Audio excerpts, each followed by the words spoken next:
Hello everyone, আসসালামু আলাইকুম। আমি হ্যাভেন লাইফস্টাইল থেকে হ্যাভেন বরাবরের মতো আরেকটি লাইফস্টাইল ভিডিও নিয়ে আপনাদের মাঝে হাজির হলাম। আশা করছি আল্লাহর অশেষ রহমতে আমার সমস্ত আপু ভাইয়ারা অনেক ভালো আছেন। আলহামদুলিল্লাহ, আমরাও ভালো আছি। তো এখানে আমি দুপুরের রান্না থেকে আজকের ভিডিওটা শুরু করলাম। তো আজকের ভিডিওটা কিন্তু একটু অন্যরকম। তো সেটা বলার আগে আমি রান্নাটা একটু আপনাদের সাথে শেয়ার করছি। এদিকে কিন্তু আমি ভাতটা রান্না করে নিয়েছি এবং চিকেনটা ভেজে নিয়েছি। তো চিকেনটা রান্না করার আগে আমি কিন্তু এভাবে একটু হলুদ মরিচের গুঁড়া দিয়ে সুন্দর করে ভেজে তারপর রান্না করি, যেহেতু এটা ব্রয়লার মুরগি সেজন্য। তো এখানে মুরগিটা বসাবো, আর ওইদিকে দেখেন প্যানে কিন্তু আমি পেঁয়াজ দিয়ে তেল দিয়ে দিচ্ছি। তো সেটাও একটু নেড়ে নিচ্ছি। তো এখানে কিন্তু আমি ইলিশ মাছের লেজ এবং মাথা দিয়ে পুঁই শাক, দুন্দুল, আলু দিয়ে রান্না করব। সেজন্য কিন্তু আমি মাছটা একদমই ভাজবো না, আমি কাঁচা মাছটা দিয়েই রান্না করব। ইলিশ মাছটা কিন্তু না ভেজে রান্না করলেও বেশ মজা লাগে। তো এদিকে মাংসের যত ধরনের মশলা ছিল সেটা দিয়েও একটু ভেজে নিচ্ছি তেলের সাথে। তারপর মরিচের গুঁড়া, জিরা গুঁড়া, হলুদের গুঁড়া, ধনিয়া গুঁড়া, গরুর মাংসের মশলা সব কিছু দিয়েই মশলাটা আমি ভালোভাবে কিছুক্ষণ কষিয়ে নেব। তো এখন কিন্তু আমি ভালোভাবে কষানোর পর সবগুলা চিকেনই দিয়ে দিচ্ছি। তারপর মশলাটার সাথে আমি কিছুক্ষণ চিকেনটাও কিন্তু নেড়ে ভালোভাবে কষিয়ে নেব। তারপরেই কিন্তু আমি ঝোলের পানিটা অ্যাড করব। তো ওইদিকে চিকেনটা নেড়ে দিচ্ছি, আর ওইদিকে আমি পুঁই শাকটা দেওয়ার জন্য মাছগুলো কিন্তু ভালোভাবে ধুয়ে নেব।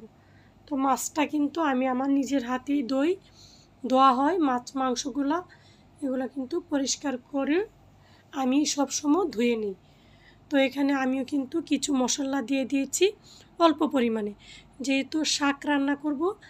যে শাক জাতীয় যে তরকারিগুলো হয় সেগুলোতে কিন্তু মশলার পরিমাণটা একটু কম দিতে হয়, তাহলেই কিন্তু শাকটা খেতে মজা লাগে, যেটা আমরা মাছ দিয়ে রান্না করি। তো খুবই কম পরিমাণ মশলা দিয়েই আমি কিন্তু কষিয়ে নিচ্ছি। তারপরেই কিন্তু আমি এই যে মাছটা সেটা ধুয়ে নিয়ে মাছটা দিয়ে দেব। তো পুঁই শাকটাও কিন্তু আমি পানিতে ভিজিয়ে রেখেছি, যেহেতু শাকটার মধ্যে শাকের মধ্যে কিন্তু প্রচুর পরিমাণ ধুলাবালি ময়লা থাকে, সেজন্য শাকটা যদি আমরা একটু ভিজিয়ে রাখি তাহলে কিন্তু ভালো হয়। তো ওইদিকে দেখেন লেজের টুকরাগুলো এবং মাথার টুকরাগুলো সেগুলো একটু ভালোভাবে ধুয়ে নিচ্ছি। অলরেডি যারা আমার ভিডিওটি দেখা শুরু করেছেন প্লিজ একটা লাইক দিয়ে ভিডিওটি কন্টিনিউ করবেন, আর আপনাদের একটি লাইক একটা শেয়ারের কাজ করে। আর আপনারা চাইলেই কিন্তু আপনাদের পরিচিত সবার সাথে আমার ভিডিওটি শেয়ার করতে পারেন, তাহলে হয়তো বা আরও অসংখ্য আপু ভাইয়া আমার ভিডিওটি দেখতে পারবে। আর আপনারা কিন্তু আমার ভিডিওটি শুরু থেকে শেষ পর্যন্ত দেখবেন। দেখতে দেখতে হয়তোবা ভিডিওর কোনো কাজ বা অংশ আপনার সামান্য হলেও একটু ভালো লেগে যেতে পারে, তাহলে কিন্তু চাইলেই আমার চ্যানেলটা সাবস্ক্রাইব করে পাশে থাকা বেল বাটনটি অন করে দিবেন। তো বেল বাটনটি অন করার পর বেল অপশনটিও অন করে দিবেন, তাহলে যখনই আমি ভিডিও ছাড়বো আপনার কাছে নোটিফিকেশান চলে যাবে, আপনি আপনার সময় সুযোগ করে দেখে নিতে পারবেন। তো এখানে আমি শাকগুলোও দিয়ে দিলাম, মাছটা দিয়ে ভালোভাবে নেড়ে বসিয়ে দিলাম। আমার চিকেনটা কিন্তু একেবারেই রেডি, আর এদিকে আমার শাকটাও কিন্তু রান্না শেষ। তো আজকে কিন্তু আমি আপনাদের একটা স্পেশাল জিনিস দেখাবো। এই যে দেখেন এই বেঞ্চটা, যেহেতু আমি একটা টি কর্নার বানিয়েছিলাম, তো টি কর্নারে একটা বেঞ্চ থাকবে না যেটাতে বসে আমরা চা খাবো, সেটা তো হতে পারে না। তো সেই অনুযায়ী কিন্তু এটা আমি 2 মাস আগে বানিয়েছি খিলগাঁও থেকে, সেখানে যে বেঞ্চের নর্মাল দোকানগুলো হয় ওইখান থেকে। তো ওইটা আনা এবং বেঞ্চটা বানানো সব কিছুই কিন্তু আমি করেছি, কিন্তু ভিডিওটা করা হয়নি। তো বেঞ্চটা ভালোভাবে শুকিয়ে গেল, তো এটার জন্য আমি যা যা রং লাগবে সব কিছুই কিন্তু নিয়ে এসেছি। আমি এখানে হলুদ এবং সাদা রঙটা এনেছি, সাথে কিন্তু একটা সবুজ কালারের রঙও এনেছি। আর এদিকে দেখেন ব্রাশ। তো মিস্ত্রিরা কাজ শুরু করে দিয়েছে। তো বলতে পারেন মাজা ঘষাটাও প্রায় শেষ। প্রচুর পরিমাণে ধুলাবালি হয়েছিল, সেটা আর দেখাইনি। তো ঝাড়ু দিয়ে সব কিছু পরিষ্কার করে এখন আমরা রঙটা, এই যে তারফিন তেলটা আছে সেটা দিয়ে গুলিয়ে নিয়েছে আমার ছেলে এবং আমার দেবর। তো দুইজনই কাজটা শুরু করে দিয়েছে। তো কাজটা শুরু করার পর কিন্তু বৃষ্টিও শুরু হয়ে গেছে। তো রং কাজ করার সময় যদি রোদ হতো তো জিনিসটা বোধহয় আরেকটু ভালো হতো। তো যেহেতু শুরু করে দিয়েছি, কাজটা চলছে। তো কিছুদিন আগে রোজার ঈদে যখন আমরা বাড়িতে গিয়েছিলাম, তখন কিন্তু আমরা কয়েকটা গ্রামে ঘুরতে গিয়েছিলাম। সেখানে যে চার দোকানগুলো হয়, তো সেই দোকানগুলোতে বসে কিন্তু আমরা চাও খেয়েছিলাম। কিন্তু আমার মনে হয় আজ থেকে 10-15 বছর আগে বাঁশ দিয়ে বা এরকম কাঠ দিয়ে বেঞ্চ পেতে চার দোকানে রাখা হতো, যেগুলোতে বসে সবাই চা খেত। কিন্তু এবার গিয়ে আমি দেখলাম যে সবগুলা চার দোকানেই আরএফএলের চেয়ার, টেবিল, এরকম কি যে পাকা করে টাইলস বসিয়ে বেঞ্চের মতো বানানো হয়েছে। কিন্তু এরকম কাঠের বা বাঁশের বেঞ্চগুলা আমি আমার আশেপাশে গ্রামে দেখি নাই। তো আমি চিন্তা করলাম, যেহেতু একটা মাটির পাত্র এনেছি, সেটাও প্রায় 30-40 বছর আগে ব্যবহার করা হতো, তো না হয় আরেকটা গ্রাম বাংলার ঐতিহ্য বাসায় নিয়ে আসা যাক এরকম একটা বেঞ্চ। আমি কিন্তু চাইলে যে হাতলের যে অংশটা, মানে যেন আমরা বসতে পারি একটু হেলান দিয়ে, সেটা না দিলেও পারতাম, সেটাও দিয়েছি। দিয়ে কিন্তু আমি এই যে আমাদের ঐতিহ্যবাহী আরেকটা বেঞ্চ যেটা চার দোকানে থাকে, সেটাও বানিয়ে নিয়ে আসলাম। এটাও বলতে পারেন এক ধরনের শখ। তো পৃথিবীতে কেউ যদি আমাকে জিজ্ঞাসা করে যে আপনার সবচাইতে পছন্দের জায়গা কোনটা, আমি বলবো সেটা আমার বাসা। যত আরাম আয়েশেই থাকি, যত ভালো ভালো হোটেলে ঢাকার বাহিরে ঘুরতে যাই থাকি, সুন্দর সুন্দর জায়গায় বেড়াই, কিন্তু তারপরেও নিজের বাসায় ঢুকলে যে একটা মানসিক তৃপ্তি এবং শান্তি পাই, সেটা কোনো জায়গাতে নাই। আর তার সাথে একটা জিনিস আছে যেটা আমি আরও পছন্দ করি। পৃথিবীতে সবচাইতে পছন্দের জায়গা যেমন আমার বাসাটা আমার কাছে, তেমন হচ্ছে আমার এই শখের জিনিসগুলো। শখের জিনিস মানে এরকম বেঞ্চ ধরতে পারেন, ফ্লাওয়ার, শোপিস, সেলফ, ফার্নিচার, যাই বলেন, বাসার কার্পেট, ম্যাট, টি টেবিলের ম্যাট, রানার, সব কিছুই আমার শখের ভিতরে পড়ে। আর এগুলার মধ্যেই আমি সুখ খুঁজে পাই, বলতে পারেন প্রকৃত সুখ। বলতে পারেন একটা ফ্ল্যাট গাড়ি কিনে হয়তো বা আমি এরকম সুখ শান্তি কখনোই পেতাম না। আমি এই কাজগুলা করে যতটুক স্বাচ্ছন্দ্য বোধ করি এবং খুশি হই। তো থাক না, যে যেভাবে থাকতে চায় তাকে কিন্তু সেভাবেই থাকতে দেওয়া উচিত।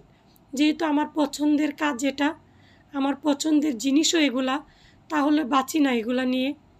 এগুলাতে খুব বেশি টাকা খরচ হয় তাও না, আবার কম খরচ হয় তাও বলা যায় না। যেহেতু পৃথিবীতে কিছু অল্প দিনের জন্যই এসেছি, অল্প ছোট ছোট চাহিদা, ছোট ছোট স্বপ্ন, সেগুলা পূরণ করেই ফেলি না, অসুবিধা কী? হতে পারে না?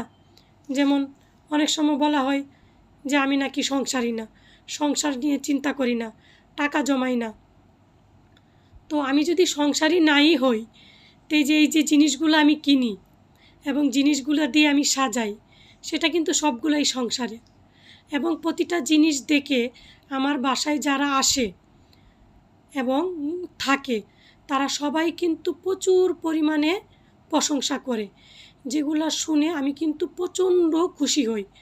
খুশির সাথে সাথে আমার কিন্তু বিন্দু পরিমাণও অহংকার বোধ আসে না, বরঞ্চ আমি তাদের কথা শুনে আরও উৎসাহ পাই যে আমি আরও মুছবো, আরও পরিষ্কার রাখবো, আরও সুন্দর রাখবো, তাহলে হয়তো বা আমার আরও প্রশংসা হবে, সেটাতে আমি আনন্দ বোধ করি এবং স্বাচ্ছন্দ্য বোধ করি এবং আরও কাজ করার উৎসাহ বেড়ে যায় যখন কেউ বলে যে আপনার বাসাটা খুবই সুন্দর। এবং আমি চাই আমার মতো আমার সমস্ত আপু ভাইয়াদের বাসাগুলোও খুব সুন্দর থাকুক, পরিপাটি থাকুক এবং গুছানো থাকুক, এবং সবার ইচ্ছা যেন মহান আল্লাহ তাআলা পূরণ করে। এই যেদিকে দেখেন আমাদের আফসামণি খুব সুন্দর করে ব্রাশ নিয়ে রং কাজে লেগে গেছে। তো সেও চাচিকে হেল্প করবে। সেও কিন্তু বারবার খুব রাগ করতেছিল, তার আম্মু না করতেছিল যে ওই দিক সেদিক লেগে যাবে, নষ্ট হয়ে যাবে। তো আমি বলতেছিলাম সমস্যা নাই, হাফসাকে দাও, যদি লাগে তাহলে পরে আবার আমরা কালারটা করে নেব। তো হাফসা মোটামুটি ছোট হাতে যতটুকু পারে সেও কিন্তু করছিল এবং সেও মজা পাচ্ছিল। এই বেঞ্চটা এনে, বেঞ্চটা পেয়ে আমি যে কী পরিমাণ খুশি হয়েছি আপনাদেরকে আমি বাসায় বোঝাতে পারবো না। আর কালারটাও কিন্তু মাশাআল্লাহ খুবই সুন্দর হয়েছে। তো ফিনিশিং দেওয়ার পরে কিন্তু আরও সুন্দর হয়েছিল, যেহেতু আমি ভয়েসটা পরে দিচ্ছি।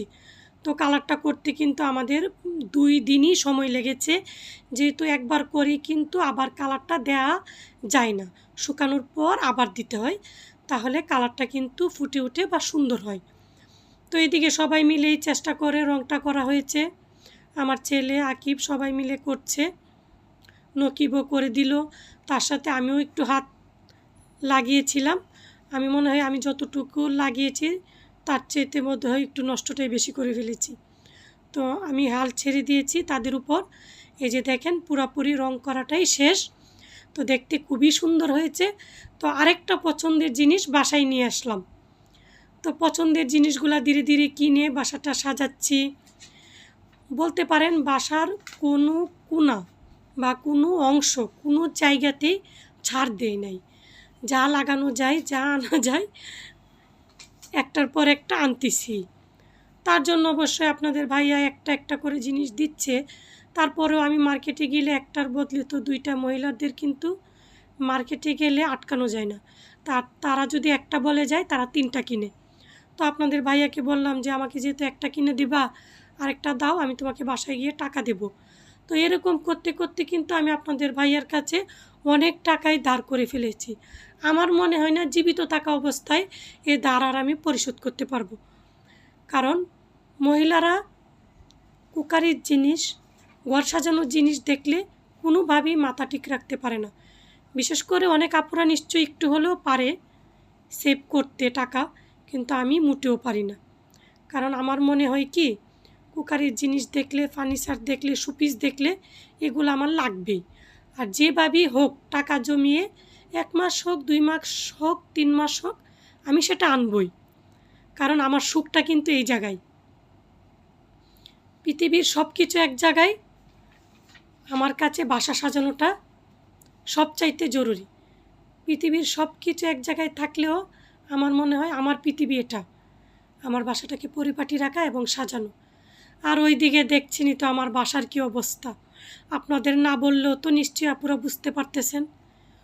পুরা বাসায় যে পরিমাণ ভাঙচুর করতেছে চাচা, বলতে পারেন পুরা বাসার দরজা জানালার কোনোই অবস্থা নাই, খুবই বেহাল অবস্থা।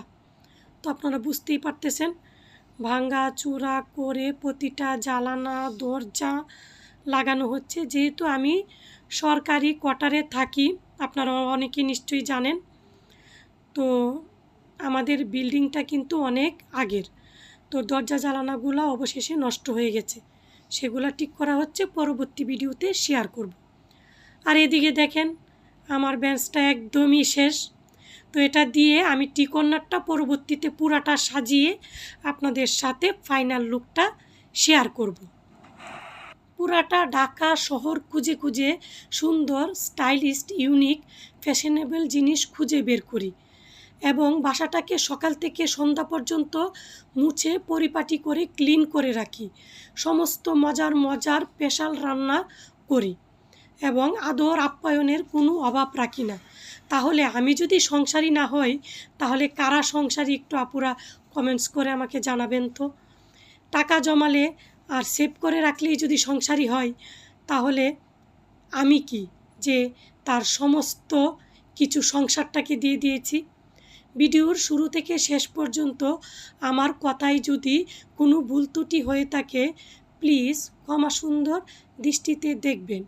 আপনাদের দীর্ঘায়ু এবং সুস্বাস্থ্য কামনা করে নতুন আরেকটি ব্লগ ভিডিও দেখার আমন্ত্রণ জানিয়ে আজকের ভিডিও থেকে এখানেই বিদায় নিচ্ছি। আল্লাহ হাফেজ। আসসালামু আলাইকুম।